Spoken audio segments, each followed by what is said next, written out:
8 तारीख को इंशाअल्लाह अगर इलेक्शन हुआ 8 तारीख को तो आप सब ने निकलना है और अपना फैसला देना है इंशाअल्लाह। और वो फैसला मेरे तो ख्याल से आज ही आ गया है। अगर समझना चाहे कोई, अगर नहीं समझेगा तो आप इंशाअल्लाह उसको 8 फरवरी को आपको बता देंगे इसका फैसला।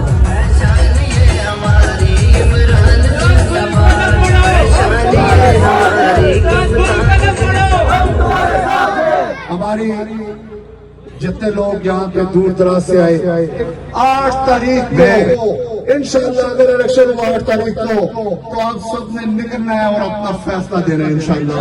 और वो फैसला मेरे तो ख्याल से आज ही आ गया है। अगर समझना चाहे कोई, अगर नहीं समझेगा तो आप इंशाअल्लाह उसको 8 फरवरी को आपको बता देंगे इसका फैसला।